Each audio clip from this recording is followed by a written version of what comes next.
Oh, okay. Welcome back. If you're watching the replay, so I'm just going to go ahead and get started here, just so that the replay doesn't have me sitting here cleaning my glasses for like 5 whole minutes.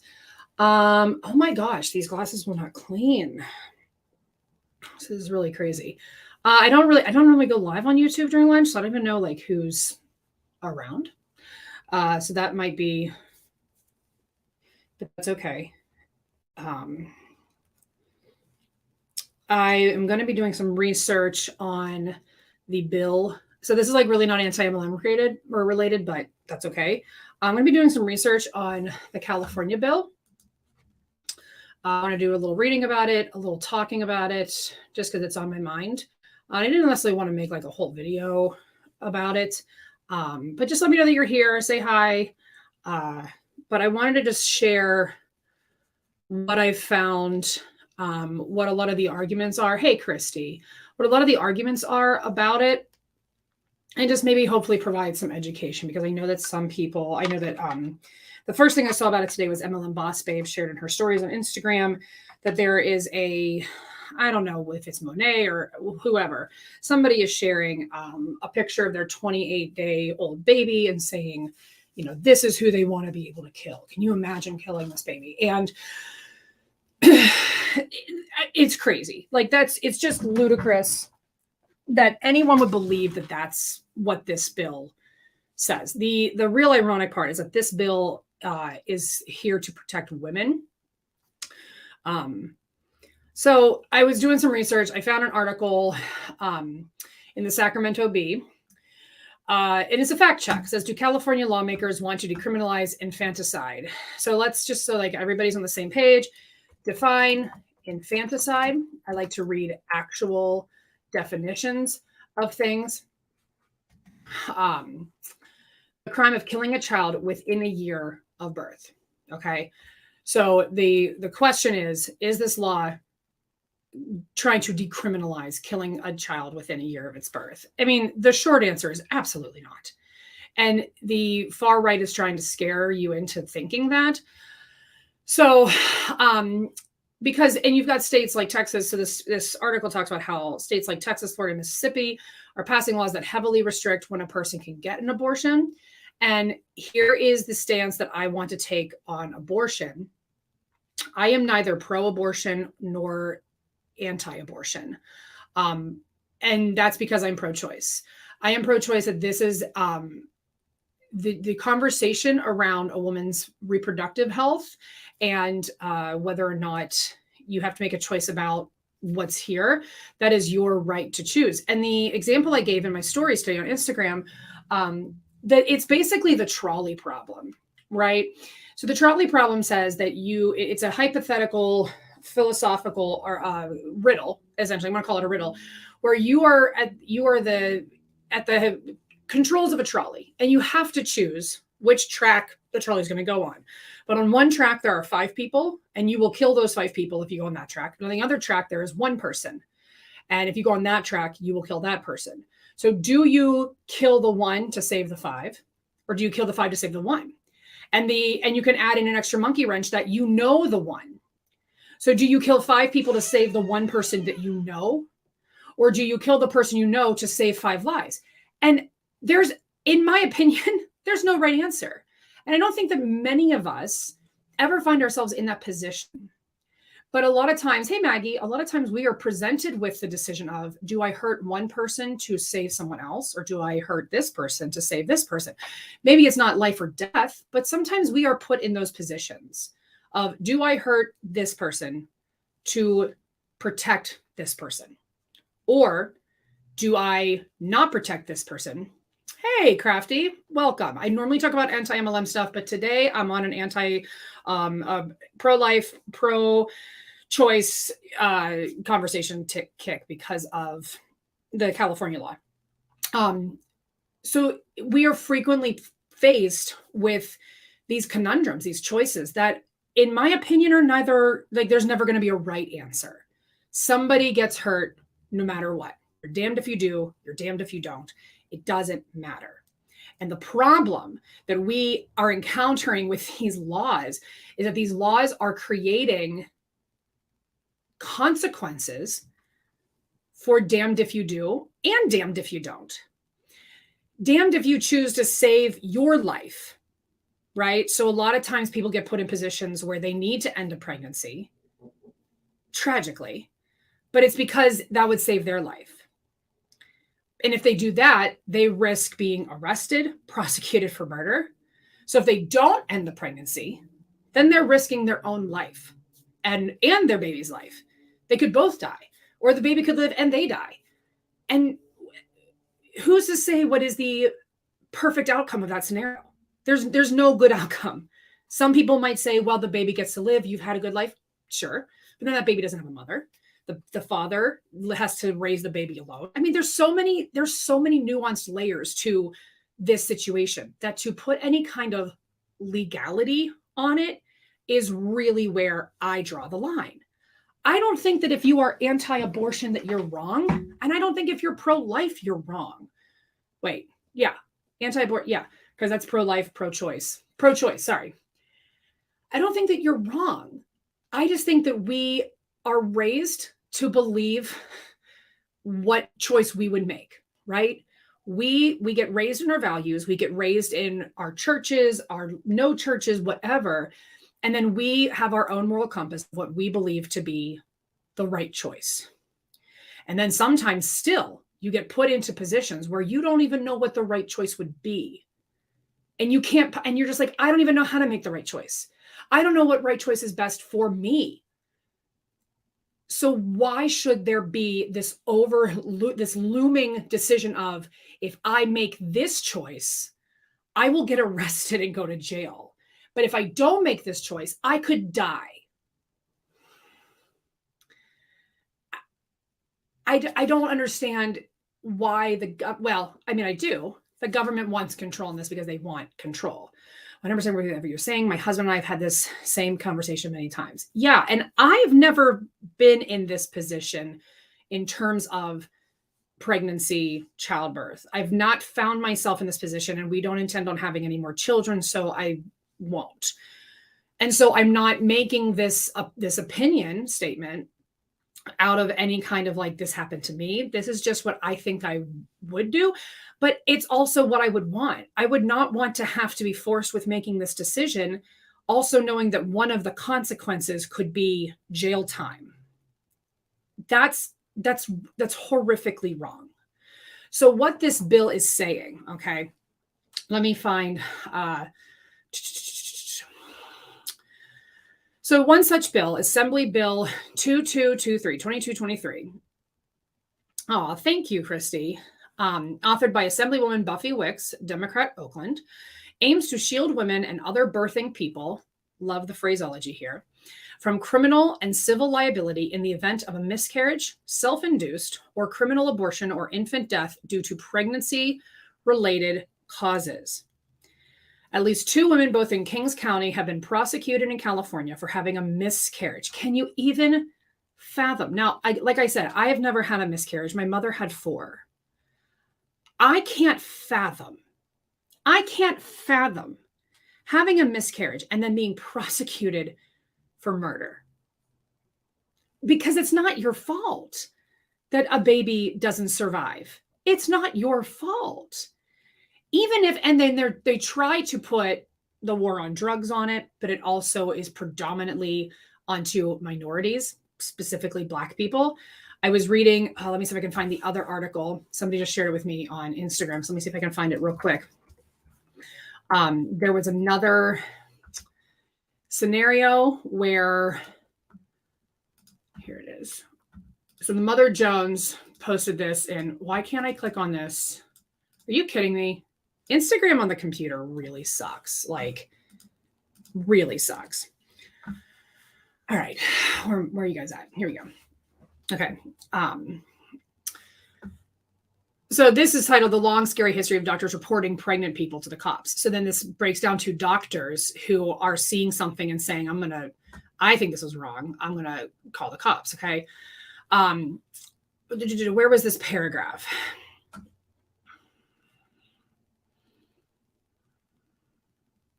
In the United States, the history of these cases is deeply connected to the war on drugs and its racist surveillance and policing of people of color and Black people in particular.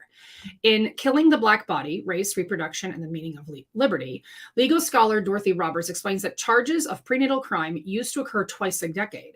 Then in the mid-1980s, prosecutors decided to tackle the panic over an alleged explosion of crack babies by prosecuting their mothers. This is the paragraph I wanted to read. Medical staff were a part of that system. So please listen to this part. In 1989, at the Medical University of South Carolina in Charleston, a nurse named Shirley Brown believed she was witnessing a rise in use of crack among her pregnant patients. She approached the Ninth Circuit solicitor, who was responsible for prosecuting all cases in the county. Roberts explains in Killing the Black Body. Solicitor Charles Condon quickly contacted the hospital and arranged for law enforcement to begin operating there under the guidance of Nurse Brown. They would begin testing all pregnant women who they suspected of drug abuse. So just who they suspected of drug abuse. Okay. And those who tested positive were arrested. Of the 30 women arrested at MUSC during the 5 years of the hospital's policy, there were 30 women. Okay, let me rephrase that. Of the 30 women arrested during the 5 years that that hospital's policy was in place, 29 were Black. 29. The one white woman arrested had a Black boyfriend. Brown, it's worth noting, believed that miscegenation was against God's will. So we are seeing that this idea of prosecuting women is born out of the war on drugs and particularly racial injustice. Okay. And when you look at the names of people that they list here, that like the stories that they list of people who have been incarcerated for this, they all end with Perez, Rodriguez, something definitely that's not, Smith. Okay. Was there another name here that I found that was like, you hear a name and you're like, that person is probably of some sort of ethnic descent, right? So this is what the claim is. The California Family Council and other anti-abortion groups contend that AB 2223 would decriminalize infanticide, the killing of newborn infants. We are thrilled to see Californians all over the state traveling hundreds of miles to tell legislators decriminalizing infanticide is barbaric and defensible. That is not what they did. Like you have to read the whole paragraph. You have to read the whole bill. That is not what they did.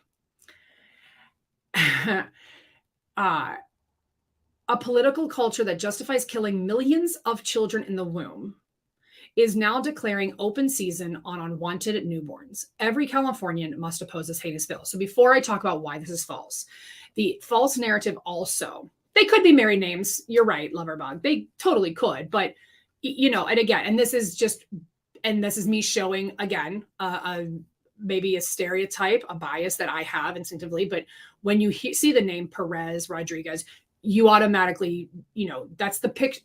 And if I'm wrong, I'm like trying to be offensive. Like, please, nobody think that I'm trying to be offensive. I'm just saying, like, there are certain names that we automatically associate with different cultures. We just do. So I don't know that I would necessarily be wrong in that, but maybe the husband, right? So in any case, and a lot of women aren't taking their husband's last names anymore, but I digress. The narrative that pro-life activists or advocates believe that we stand for is that we want women to just be able to willy-nilly have sex. And then if they get pregnant, just go have an abortion so they can just go back to having sex. That's not it. I don't support that because for a number of reasons, having an abortion is a very taxing experience on the body. It's not like you can just go get cleaned up. Like it's not like taking a shower. It's not like getting blood drawn. It's a thing. Okay. And if there are girls that have done that, I don't condone that, but that's also, I would never make that choice, but that's not by and large what's happening here.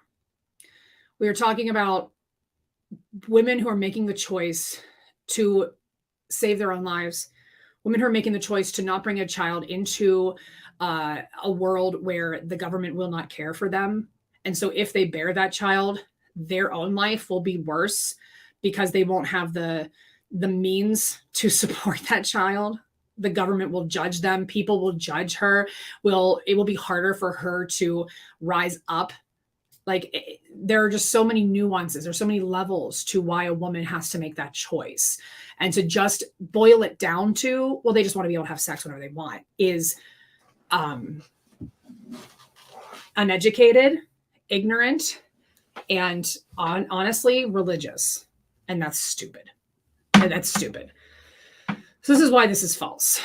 Neither the language of the bill nor the lawmakers' stated intent supports the allegation that AB 2223 would decriminalize infanticide. The proposed statute specifies that no one shall be subject to a civil or criminal penalty based on their actions with respect to their pregnancy or pregnancy outcome, including miscarriage, stillbirth, or abortion, or perinatal death due to a pregnancy-related cause. Critics have focused on the term perinatal death. The perinatal period is defined by the California Welfare and Institutions Code as being the period from the establishment of pregnancy to 1 month following delivery. That's a long period. The period from the establishment of pregnancy. So you're talking about being 4 weeks, 6 weeks pregnant to 28 days postnatal. Okay.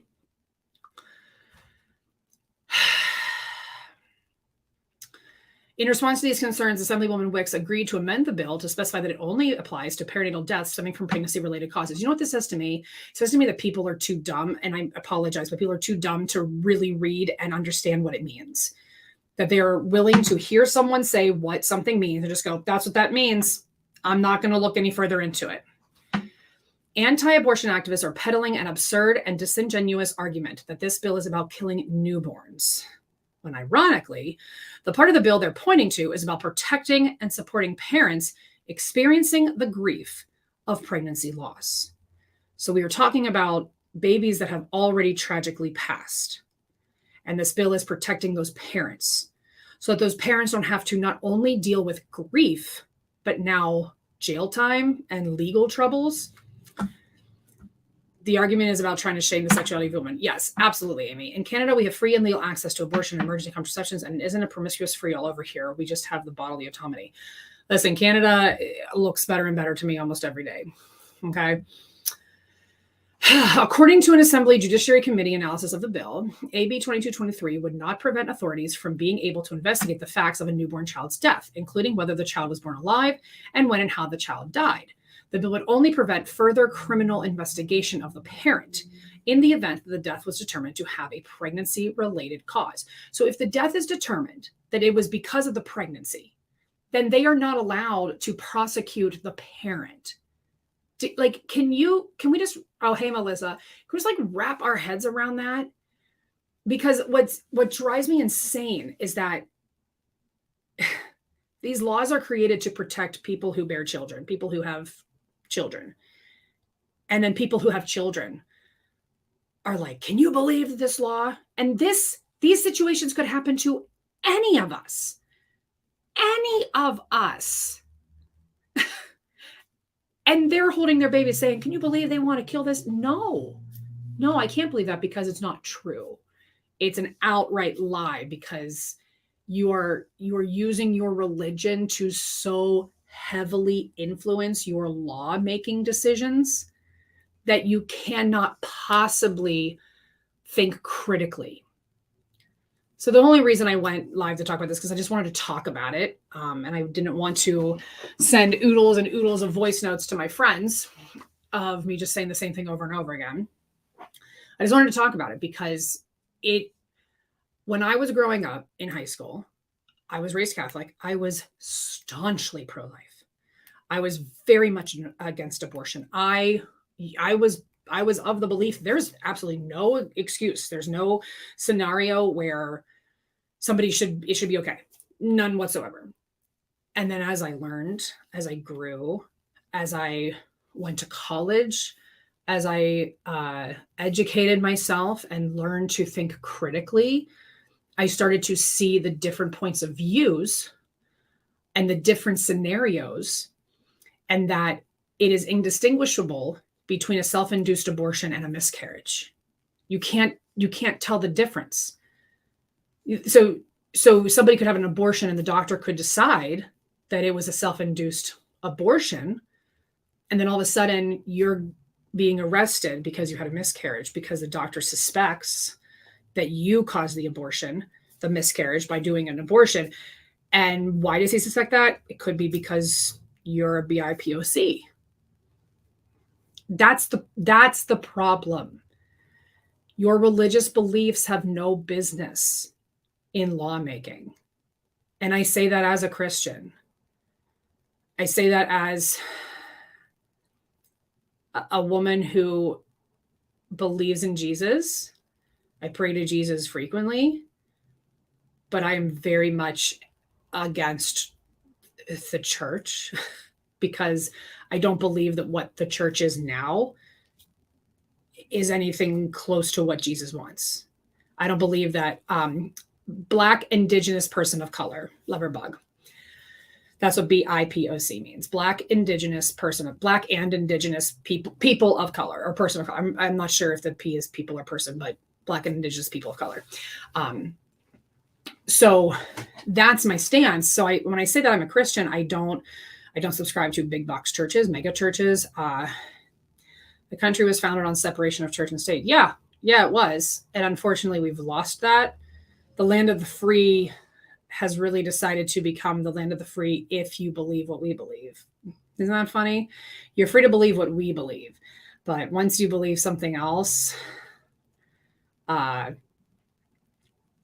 what the people who are making the laws seem to believe are conspiracy theories and flat out lies, and it's very concerning.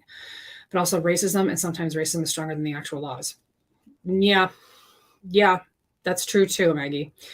So I just wanted to get that off my chest. I will link these two articles in the description when I put this up so that you guys can look at them for themselves. The first one is from the Sacramento Bee. And then the other one is Mother Jones. The title of it is The Long Scary History of Doctors Reporting Pregnant People to the Cops. And this was April 15th. So this just came out. I just can't wrap my head around. Let me give you an example. I take Adderall. I've taken Adderall for years. And when I got pregnant both times, I quit cold turkey. But it is very likely that if they tested my blood for drugs, they would have found that in my first initial blood test, right? Because I was on Adderall. In certain places in this country, it is possible that I would have been flagged for being, a drug addict.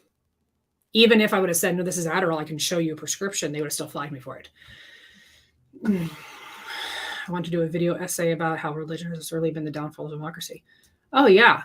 And that is the most, I've been talking a lot with Hermit Honey. If you are on Instagram, there is an account. She is anonymous, so she doesn't, we don't really know much about her. What I do know is that she has an extensive educational background in intersectionality, a lot of other things, women's studies. She's very smart, and we've been having a lot of conversations recently. And I've learned a lot just in the past week from her and about some different things. But, this is the frustrating part about being an American, a woman in America, and then a BIPOC in America, is that, it's, the cards are stacked against you, and they're going to make laws that really oppress you. So, the inequality women still face in healthcare. Well, so moving on to health rights for women, I am seeing my doctor today. Oh, I got to get off of here real quick. I'm seeing my gynecologist today, and I sent a message saying that I wish to not be weighed. I've had a lot of anxiety around the scale and accepting my body for what it is. And I just don't, I know I've gained weight. I don't want to talk about it. I don't want to be weighed. It's not, you can check out my parts and not know my weight. It's not relevant. And the response I got was, it's a standard part of care. And the doctor needs it to evaluate your overall health and your BMI. And I was like, the BMI is an outdated measurement that does not take into account sex, race, bone density, muscle mass, anything, genetics, nothing. So, no, I'm not getting weighed today. And they were like, well, you can let the doctor know when you get there. And I was like, I want you to put it in my chart. I would like to get there and not be told, please step on the scale. And I don't want to have the conversation of like, I'm choosing not to be weighed. I don't want to do it. But I mean, I will, but I don't want to deal with it. And I would like for them to respect those wishes. And she was just like, I've put it in your chart. Blah, blah. I observed that access to abortion is often connected to access to birth control and others. Yeah. So, and here's the crazy part about people who want to ban abortions. And this is how I know that they don't care about what studies or statistics show, because they want to rule based on morality as opposed to what is going to work, right? They believe it's wrong, so ban it. If it's wrong, ban it. And if you think something is wrong, then don't do it. And then, teach your children why you think it's wrong and encourage them to not do it when they get to that point in their lives. But the studies it is black and white. It's clear that the way we reduce the need for abortions is through appropriate sex education, birth control, appropriate access to women's health care. That's how we reduce the need for it. Banning it is not going to help. And I was listening to a story today about a woman who just did not know. She didn't know anything and went through a really horrific experience. And the people that just failed her in her life of what she didn't know. So I don't know. It breaks my heart that people are just not educated in things. And when you say you're not educated, people take that as offense. Like, I'm educated. Well, I'm not saying that you are dumb. I'm not saying you didn't go to school. I'm not saying you don't have a college degree, but there is so much stuff to know about. There's so much to learn. How can you possibly say that you know that you don't need to learn anything more? Can I just say, when Trump changes to Planned Parenthood, I change my birth control bias. Yeah, and not only that, Kayla, but like a lot of people don't even use birth control for birth control. They use it to regulate their menstruation. So like it's ridiculous. Like teaching teenagers about birth control and make them all sex maniacs. They're already having sex. Yeah, teaching them about consent, teaching them about respect, teaching them about what constitutes assault, teaching them about condoms, teaching them about birth control, teaching them about I don't know if anybody sat through Wonders of Wonders. When I was in 6th grade, we had to sit through this terrible presentation called Wonders of Wonders. And it was like just a terribly put together movie, but it like showed you a baby coming out of the womb, right? Okay. And the boys were grossed out and we were grossed out, but there was like no other conversation about it. There needs to be a point around 8th to 9th grade where like people who, not even just women, like not just girls, all genders, all people need to be part of a lesson where they're like, we're going to discuss what the woman's body goes through during pregnancy, what a person who is pregnant goes through when they're having a baby. Everybody needs to learn it, because I guarantee you people will be less likely to want to have sex if they are like faced with, like, especially boys, if they're like, shit, I can't guarantee it. I'm not, but I really feel strongly that if like we taught our young high schoolers, this is literally what's going to happen. And let's talk about it. And let's get the nitty gritty out there. And let's talk about the placenta. And let's talk about how after you have a baby, you have to pass the placenta. So you're not done pushing. Like, let's talk about all of it. Let's talk about all of it. I think that even though the hormones are there, people are going to be more like, let's just do other stuff. Let's not have sex, right? Like, that's what I think. Spermicide, lube, and condoms will have to do. They are cheaper than $250 a month. Yeah. And can we stop the stigma around birth control? When I was a teenager, my periods were debilitating. I asked my mom if we could talk to a doctor about birth control. She refused. That's what I mean. A lot of people don't use birth control for that. I had been using birth control to regulate my periods. My periods are never regular, ever. I'll go 45, 50 days and everything is fine. It's just, that's how my body works. So I did get on birth control initially just so that I knew when it was coming. But as is such, because of ADHD, I was awful at remembering to take it, so it didn't really matter. So I eventually got off of it. But yeah, there's just so many things that like, it's just hard for me to wrap my head around the stubbornness of allowing personal religious beliefs to sway lawmaking decisions. I don't know. I don't get it. I don't get it at all. So, all right, my friends, I am going to get to work. I am just now ending my lunch break, so I need to get back to work. But I am uploading a video today. I will have it up tomorrow, so look for that. It is a Jesse Lee Ward reaction video, so I hope you all enjoy. So yeah, I hope you all have a great day, and remember, keep calm. I'll see you soon. Bye.